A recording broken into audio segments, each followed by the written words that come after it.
Hello student, आज हम discuss करने वाले हैं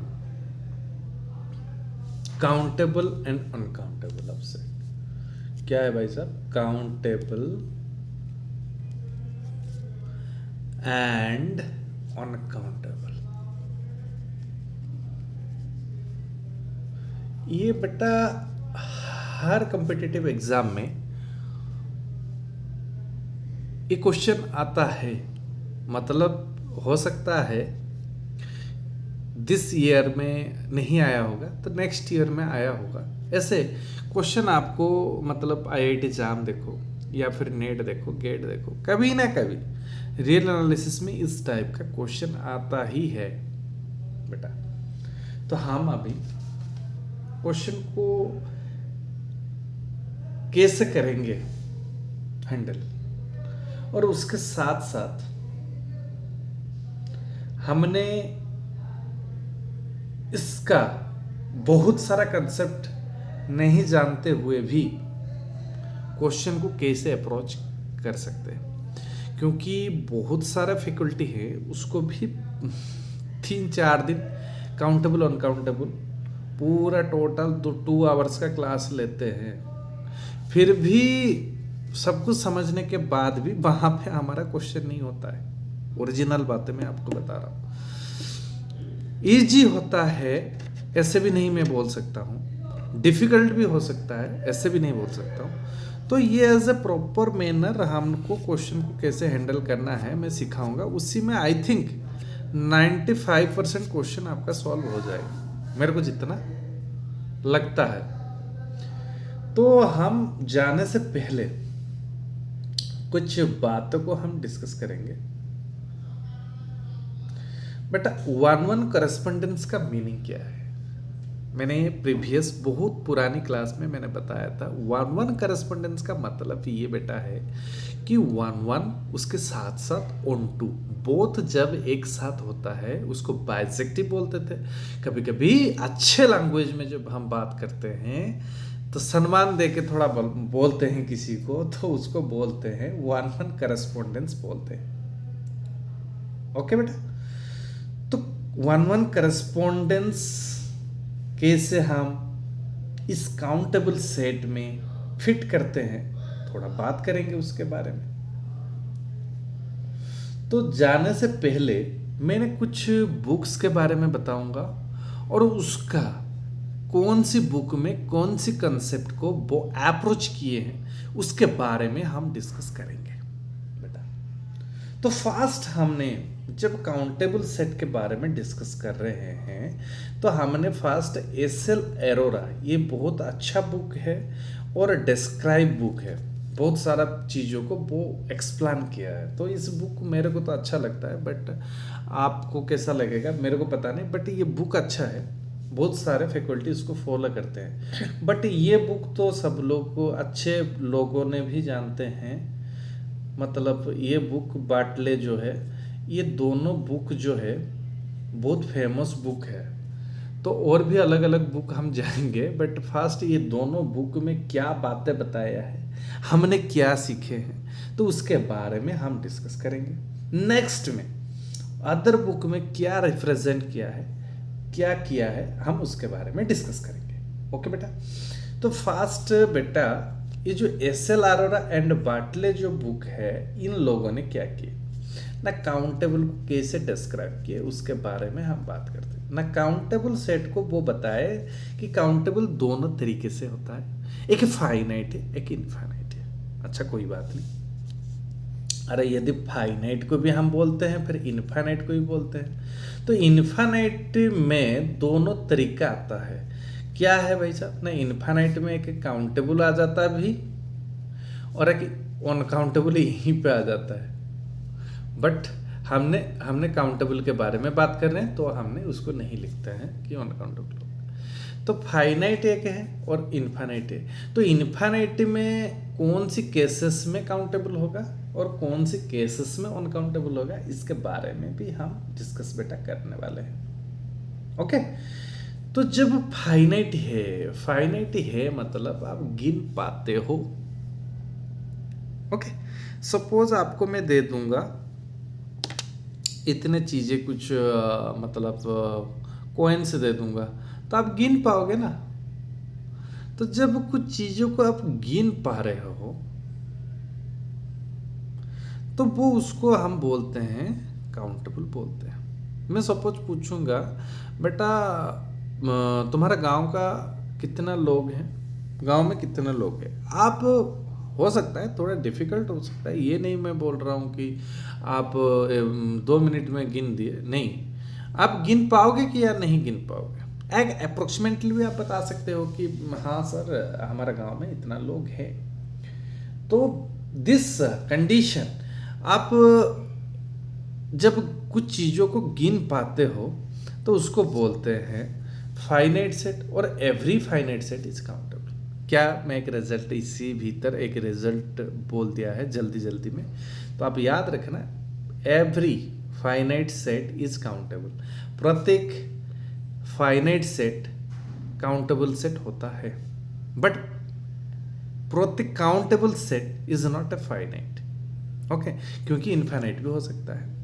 जब इनफाइनाइट के बारे में आता है तो हमने यहाँ पे क्या बोल दिया ना, इक्विवेलेंट टू नेचुरल नंबर। जब एक सेट ने नेचुरल नंबर के साथ इक्विवेलेंट होता है, एक नेचुरल नंबर के सेट के साथ क्या होता है बेटा, इक्विवेलेंट है, तो तब क्या होता है, उसको बोलते हैं हम काउंटेबल सेट बोलते हैं। यदि नहीं होता है बेटा तो उसको हम बोल देते हैं अनकाउंटेबल सेट। समझ रहे हो? क्लियर? तो आप बोलोगे सर ऐसे कौन सा सेट है, तो हम आगे आगे जाएंगे जब हम उसके बारे में डिस्कस भी करेंगे। ओके, तो फर्स्ट आपको समझ में आया, काउंटेबल सेट को दो हिस्सों में कैटेगराइज किया है। एक का नाम है फाइनाइट और एक का नाम है infinite. But finite every finite set तो काउंटेबल सेट है बेटा, तो ये तो कॉमनली बात है। बट इनफाइनाइट केस में थोड़ा गड़बड़ी है, थोड़ा कभी अच्छा हो जाता है कभी बुरा भी हो जाता है। तो इसी केस में हमको पकड़ना पड़ेगा कौन अच्छा अनकाउंटेबल सॉरी कौन अच्छा इनफाइनाइट सेट है ना। जो अच्छा इनफाइनाइट सेट है वो isomorphic to equivalent to natural number set होता है, उसको हम काउंटेबल सेट बोलते हैं। समझ रहे हो बातें? फिर कुछ बुक क्या किए और एक नया लैंग्वेज कुछ लगाए जिसका नाम है एटमोस्ट काउंटेबल, जिसका नाम है, बुक का नाम है रूडिन। ये बहुत स्टैंडर्ड बुक है। मैं भी आज तक बहुत सारा थ्योरम है, कुछ पार्ट से मैं आज तक भी इस बुक में समझ नहीं पा रहा हूँ। इवन बटले में भी कुछ चीज़ें हैं आज तक मैंने समझ नहीं पा रहा हूँ। मैं हॉनेस्टली बोल रहा हूँ, वैसे नहीं है कि मेरे को सब कुछ आता है, तो मैं समझ नहीं पा रहा हूँ अभी तक भी, कुछ ना कुछ मेरा भी डाउट्स है। तो रूटीन बुक क्या बोला कि नहीं, हमने काउंटेबल तो बोलने वाले नहीं है, हम बोलेंगे एटमोस्ट काउंटेबल। एक नया वाक्य बोले यहाँ पे, एटमोस्ट काउंटेबल। तो यहाँ पे कंडीशन क्या है, जो फाइनाइट है वो यहाँ पे बोल दिए कि बेटा equivalent to N script of M. जब काउंटेबल ऑफ इनफाइनाइट होता है, सेम सिमिलर बातें हैं, क्या है ना, इक्विवेलेंट टू नेचुरल नंबर। तो यहाँ पे काउंटेबल पे जगह पे यहाँ पे एटमोस्ट काउंटेबल वर्ड जोड़ रहे हैं। आप भी क्वेश्चन में देखे होंगे, ये जो बच्चे नेट दे रहे हैं या फिर गेट दे रहे हैं या फिर एग्जाम दे रहे हैं या फिर प्रीवियस क्वेश्चन, आपने जब क्वेश्चन बैंक में भी देखोगे काउंटेबल और काउंटेबल बेस्ड ढूंढ के जब आपको मिलेगा रियल एनालिसिस में, तो आप देखना एटमोस्ट काउंटेबल वर्ड बहुत जगह यूज किया है जब काउंटेबल के बारे में डिस्कस करता है। तो ये जब एटमोस्ट काउंटेबल उसको अप्रोच किया है, और कौन सी जगह पे काउंटेबल वर्ड यूज करोगे, कौन सी जगह एटमोस्ट काउंटेबल वर्ड यूज करोगे, हम क्वेश्चन के जैसे भी आएगा इस कंसेप्ट के बेस पे हम बता देंगे कि this type of question we have to use uncountable for, then at most countable, this type of question we have to use at most countable for. So wait, my concept will be very easy So first I have to discuss now a set is finite then isomorphic to n. This concept is very easy concept, but now this concept how to apply. So मैंने अभी अभी recently बताया था कि equivalent set जब हमने बात कर रहे थे तो उसके बारे में हम बात कर रहे थे कि वो वन वन करस्पेंड होना जरूरी है। वन वन करस्पेंडेंस का मतलब बेटा क्या है ना, one one and onto both होना जरूरी है। अच्छा, बोथ होना जरूरी है। सपोज एक सेट ले लिया हमने ए बी सी, ओके, ये फाइनाइट है ना बेटा, तुम तो इसके हिसाब से बोल दोगे ये तो काउंटेबल बेटा होगा नहीं, बट यहाँ पे हमने क्या बोले, इसको भी हमने फंक्शन बेस पे लिख दिए कि ए बी सी, उसका नामकरण कर दिए, इसका नाम है 1, इसका नाम है 2, इसका नाम है 3। तो इसके लिए एक एनएम ऐसे मिलेगा हमको जिसके वजह से वो countable form one one correspondence form create करेगा। तो ये जो एनएम है ये क्या आ जाएगा n3। तो n3 का मतलब क्या है बेटा ना, 1 2 3। तो इस दोनों को हम जब इक्विवेलेंस दिखाएंगे तो एक ऐसे ही दोनों के बीच में एक फंक्शन क्रिएट होगा जिसने 1 1 भी होगा 1 2 भी होगा, ऐसे फंक्शन क्रिएट होगा, मिलेगा हमको। हर फंक्शन नहीं, ऐसे हमको फंक्शन दोनों के बीच में मिलेगा जिसके वजह से वो क्या हो जाएगा, 1 1 हो जाएगा एंड ऑल्सो 1 2 हो जाएगा। मिलेगा या नहीं मिलेगा बेटा? तो मैं एक ले लेता हूं, देखो ए लिख दिया, बी लिख दिया, सी लिख दिया, यहाँ पे 1 2 3 लिख दिया, ए गया 3 के पास, ये मिल गया ना। मैंने क्या बताया आपको, ऐसे एक मिलेगा, नहीं कि हर सब मिलेगा, ऐसे नहीं है। सपोज मैं ले लूंगा ए बी सी, देन लिख दूंगा 1 2 3, सब जाएंगे 1 के पास, तो ये तो इक्विवेलेंट नहीं हुआ। समझ रहे हो बातें? तो ऐसे हमको एक मिलेगा, ये बात को आप क्लैरिटी से देख लो। क्लियर ना डाउट बेटा? क्लियर। यदि डाउट हो रहा है तो पूछ लेना कभी भी, मतलब कमेंट सेक्शन में आप डाउट है तो पूछ लेना। तो ये जो इनफाइनाइट सेट है ये नेचुरल नंबर के साथ इक्विवेलेंट है, तो उसको एक नया नाम दिया गया जिसका नाम है डेनुमरेबल। डेनुमरेबल, जिसका नाम, डेनुमरेबल का डेफिनेशन है कि हम जब इक्विवेलेंट टू नेचुरल नंबर के साथ एक फंक्शन क्रिएट करते हैं, उसी का नाम है, एक अच्छी नाम है डेनुमरेबल। जैसे उसको बाइजेक्टिव भी बोलते हैं, बट उसका जो अच्छा रेस्पेक्टिव नाम है, रेस्पेक्ट जो हम करते हैं उसको, तो उसका नाम है डेनुमरेबल। और अन्य नाम भी है एनुमरेबल, और अन्य नाम है bijective, but bijective countable uncountable में मत यूज करना। ये दोनों नाम से उसका परिचित है, तो जिस नाम से आप परिचित हो स्कूल में उसी नाम से आपको टीचर बुलाएंगे। तो आपका घर में क्या बुलाते हैं ये फर्क नहीं करता है, ओके। तो बेसिक, तो यहाँ पे आपने फाइनाइट और इनफाइनाइट के बारे में आप सोच लिए, बात भी कर लिए, तो डेनुमरेबल भी सीख लिए क्या है, एनुमरेबल भी किसको बोलते हैं, सब कुछ क्लियर है भैया काउंटेबल सेट के बारे में। तो क्वेश्चन जब आएगा, मैं एक ये बात बताता हूँ, ये बात मतलब मेरे पॉइंट ऑफ व्यू से है, बुक वालों ने नहीं लिखा है ना। सो आप देखना, जब आपका प्योर में ऐसे टाइप का क्वेश्चन देखोगे तो जनरली एटमोस्ट काउंटेबल को वो प्योर क्वेश्चन, मतलब प्योर सब्जेक्ट, मतलब मैथमेटिक्स में abstract algebra, linear algebra, real analysis, complex analysis, ये प्योर में प्योर मैथमेटिक्स में जाता है। जब हम अप्लाइड में आता है वहाँ पे ज़्यादातर काउंटेबल अनकाउंटेबल ये कॉन्सेप्ट को यूज करता है। तो आप जब प्योर मैथमेटिक्स में काम करते हो तो ये वर्ड यूज करो, अप्लाइड में ये वाला वर्ड यूज करो, ओके। तो इस दोनों के बीच में एक कॉन्सेप्ट को हम अभी कुछ कॉन्सेप्ट आपको याद रखना है। ये सब कुछ मैंने बता दिया है, थोड़ा लैंग्वेज में हमको दिखाना है कि क्या हो रहा है, ओके, देखो, a set a set is not finite or countable. A set is not finite or countable, दोनों जब नहीं होता है then this set is uncountable. Okay, similarly a set is not at most countable,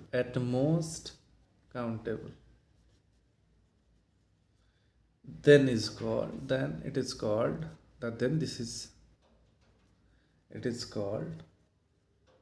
uncountable. लिख देना है इसको, समझ गए हो अभी?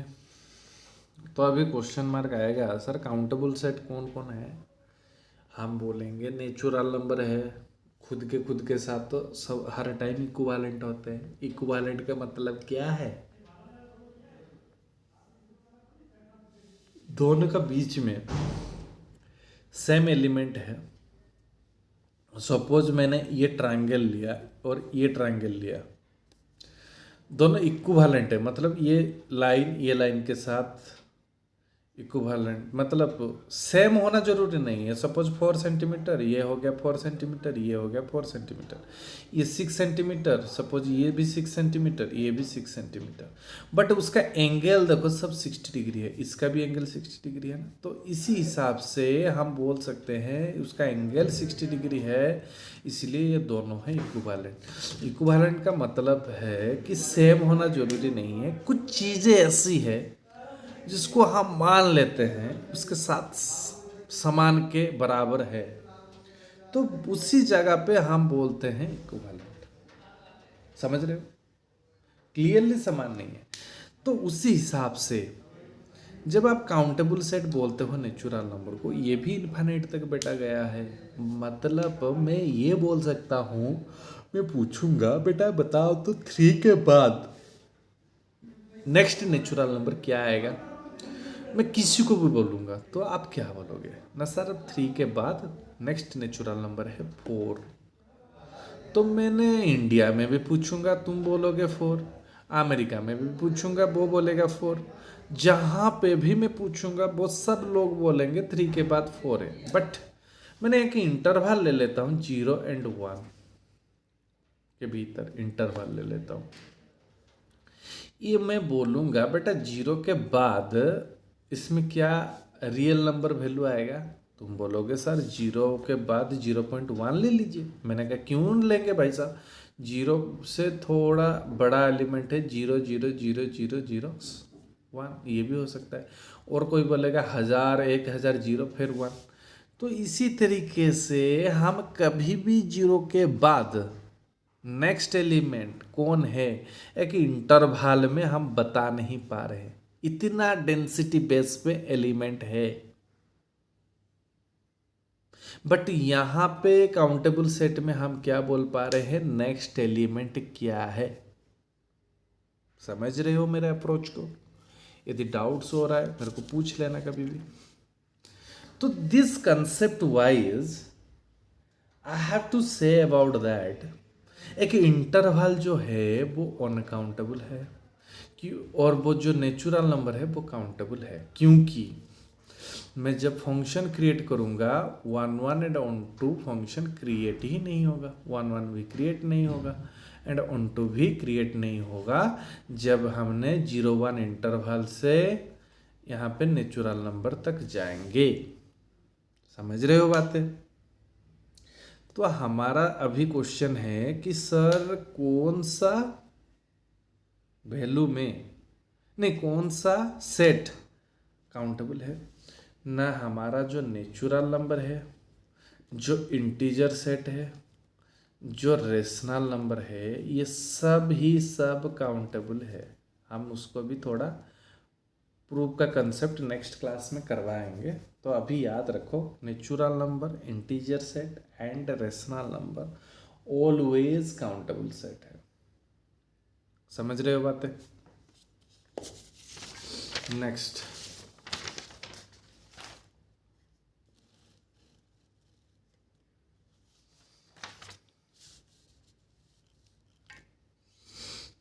हमने जाएंगे, जब नेचुरल नंबर ये सब हुआ, countable, integer and rational number, suppose एक मन में एक क्वेश्चन आया होगा, यदि ए एंड बी दोनों ही काउंटेबल सेट है तो दोनों का कार्टेशियन प्रोडक्ट क्या होगा? ये आपके मन में कभी क्वेश्चन आया होगा। ये ऑल्सो काउंटेबल होगा, ये भी काउंटेबल हो रहा है आपका। तो आप बोलोगे सर ये कैसे हो रहा है, आप थोड़ा बताइए, थोड़ा प्रूफ का शॉर्टकट मेथड हम बता देते हैं। देखो साहब, ए जब लेते हैं set A1 A2 up to, B जब सेट लेते हैं B1 B2 अप टू, ये भी लाइक 1 2 3 ऐसे ही चलता जाता है, क्योंकि ए को मैंने काउंटेबल बोला है। ये नेचुरल नंबर के साथ आइसोमॉर्फिक हो सकता है या फिर फाइनाइट सेट हो सकता है। क्लियर? वैसे ही B1 B2 ये भी काउंटेबल मैंने बताया, तो नेचुरल नंबर के साथ ये क्या होता है? इक्विवेलेंट सेट होता है। तो यहाँ पे भी 1 2 3 ऐसे ही चलता है। तो जब दोनों के बीच में कुछ कार्टेशियन प्रोडक्ट करूँगा तो क्या हो जाएगा? First term A1 B1 A2 B2 A3, नहीं sorry, A1 B2 A1 B3।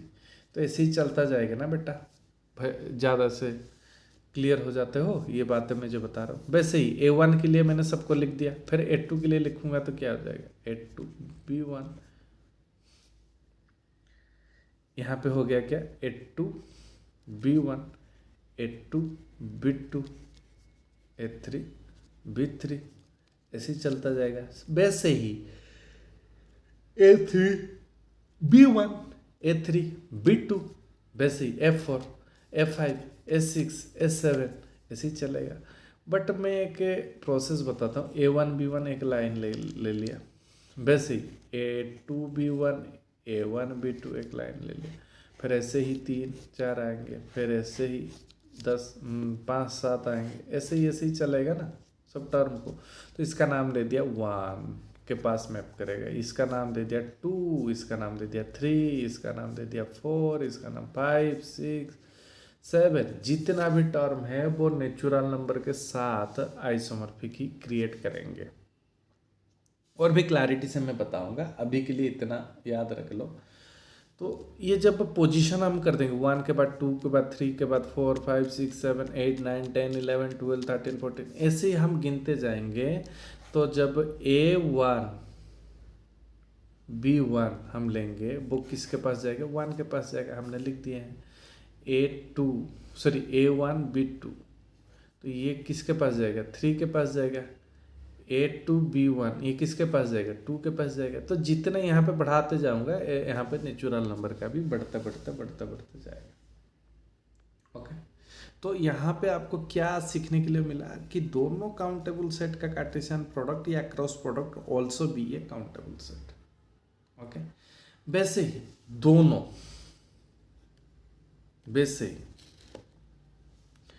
दोनों यदि A and B are countable होता है तो हमारा जो यूनियन होता है A union B also countable and also A intersection B also countable.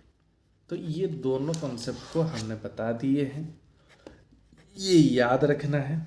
और नेक्स्ट टाइम हम उसी चीज़ को प्रूव करेंगे, क्योंकि वीडियो ज़्यादा लंबा नहीं करना मेरा उद्देश्य है। मैं वैसे ही तो एक क्लास में बहुत सारा चीज़ें पढ़ा दूंगा, बट आपको समझ आना ज़रूरी है।